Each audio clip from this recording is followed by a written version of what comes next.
People want to live in a utopian community. Chapter 1. Everyone wants to be part of a community of kindred spirits. Ayn Rand's Atlas Shrugged fails. Ayn Rand was a kid who lost her family's material wealth when Russia went communist.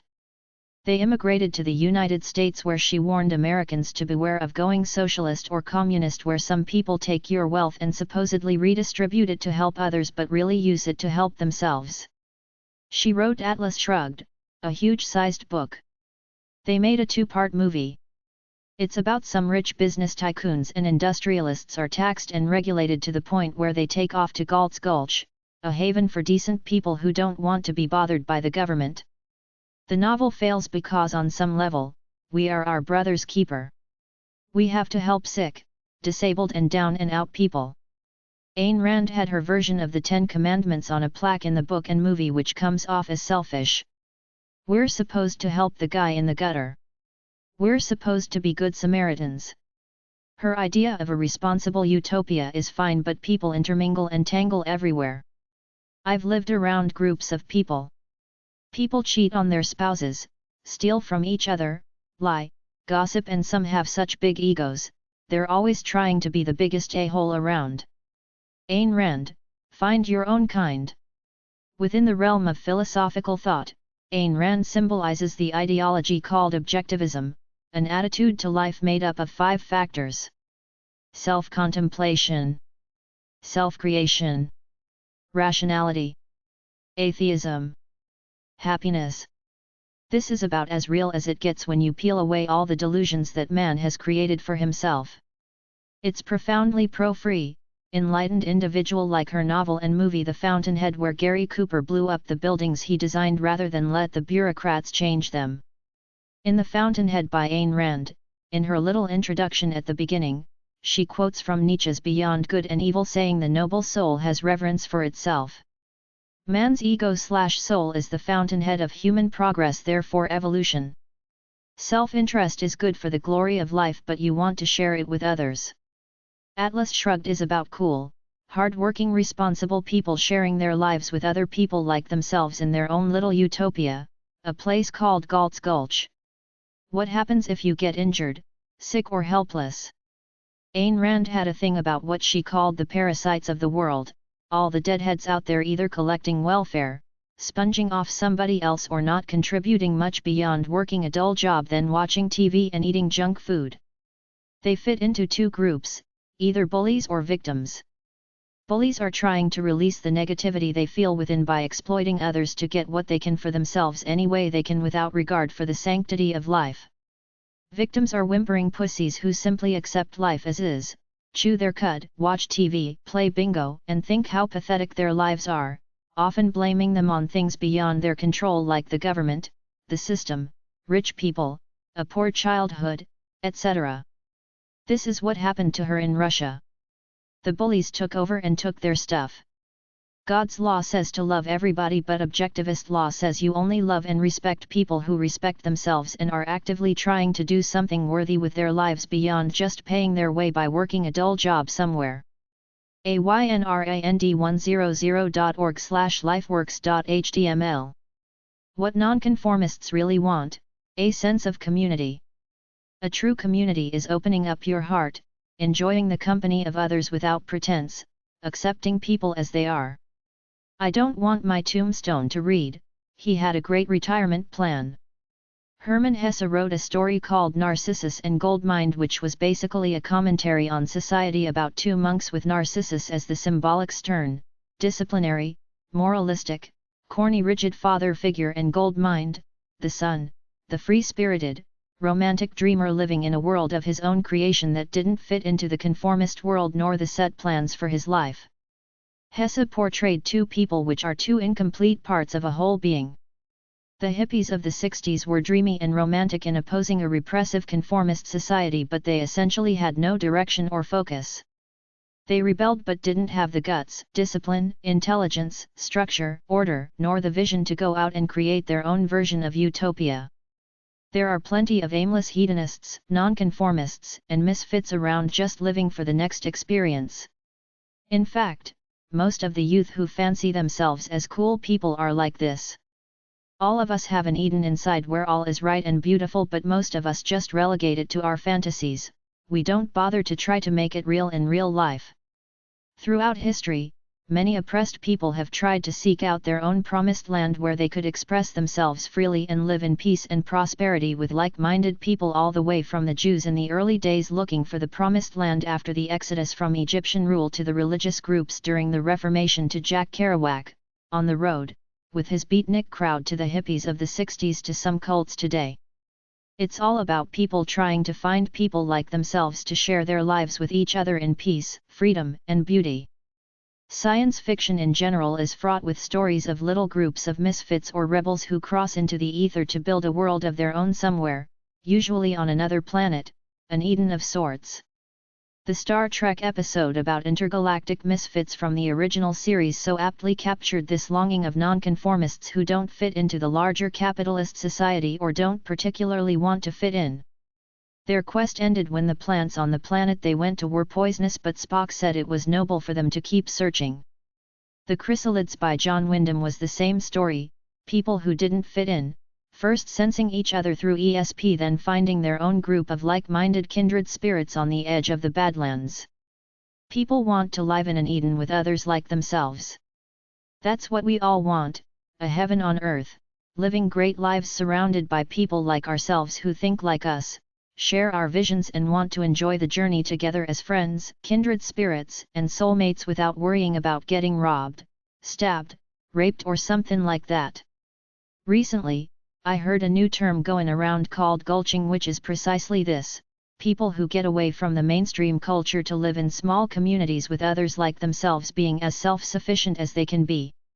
The term comes from Galt's Gulch, the hidden mountain community that the heroes of Ayn Rand's novel Atlas Shrugged retreated to when they got tired of injustice and the hypocrisy of the mainstream society. The point is, don't be a rebel without a cause and be angry and directionless like the novel by Robert Lindner portrayed. Channel your energies into expressing yourself and developing the free life you imagine for yourself with like-minded people around you. The reward of life is the process, living freely, hopefully with kindred-spirited friends to share it with. Life is the magical mystery tour the Beatles described, even though it doesn't seem to be for most working stiffs who wonder where have all the flowers gone, California dreamin' such a long, long time ago, as they give away the passions of youth for a steady paycheck and a dull job. Most of us who follow this script feel somewhat empty inside because we're not really living a free life true to ourselves. We simply don't realize the journey to contentment is not all the glitter of a materialistic, capitalist world which the corporate structure wants us to chase. It's in you, in your soul. It's the process of living out who you really are, unencumbered by the large brainwashing machine around you. Enlightened people want a sense of community, not just to be clones living in a sanitized capitalist middle-class neighborhood where you're brainwashed into fitting a certain mold, starting all the way back to the toys they gave you, the schools they sent you to, your religion, etc. As honest people grow up and mature, they question all this agenda. Many don't feel right about it but have no place to turn, since everywhere they look around them is a saturation of the conformist lifestyle.